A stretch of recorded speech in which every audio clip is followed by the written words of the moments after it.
Okay, so maybe you need to put a delay between turning on the burst. Have you guys looked at the data? Tell you how many of... It's really fun to be able to touch something and think of something and solve a problem that no one has ever been able to solve before. Do you have any way of plotting what the optimal frequency is for each one of the positions? I could track that.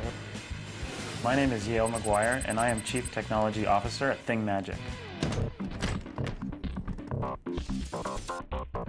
Yale has been building things since he was a kid. I remember when I was about 12 years old that I really took an incredible interest in designing and building radio-controlled vehicles. And now, designing and building things is his job.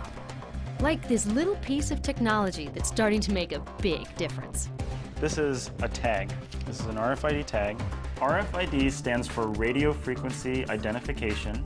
These are invisible waves that communicate information from one point to another. Well, if you snip this in half and then add more capacitance. Yale and his team make the readers that take the information stored on the tags and send it to a computer. We can use this to identify objects uniquely and have a computer understand what those objects are by just sticking them on there. The main problem that Ford was trying to solve was people would have to travel for a long distance to get to a particular job site, and if they got to that site and they realized that they had forgotten, you know, their scroll saw or something like that, they'd actually have to go to a local store and buy one, and those things are really expensive. These tags will let a pickup truck know which tools are in the back and which ones aren't. But that's just the beginning. Basically, having access to information and more information about objects allows us to be more efficient about how we transport them, manipulate them, handle them. Produce traveling from the field to the store, for example, can be affected by changes in temperature. RFID tags might just be the answer. With special types of tags like this that can actually record temperature, maybe it will mean that we can send this product out such that when it actually reaches you, it's fresher and newer and tastier. While electrical engineers are problem solvers, using their high-tech understanding of circuitry and electronics, it can take a long time for an idea to come to life. Typically, to make a product that can survive all of the difficulties in the real world, it takes about a year. Which can mean long hours of meetings, designing, building, and lots of testing. So I do a lot of walking. I'm certainly not complaining because I have so much fun having to pick and choose between these different things. I just wish that there were more hours in the day. But Yale does have some time left over for other kinds of fun.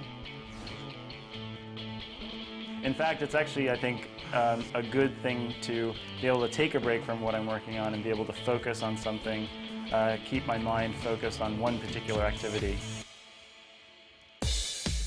Which helps him focus even better on the projects that mean the most to him. Like the one he's working on with a nonprofit he co-founded called Design That Matters.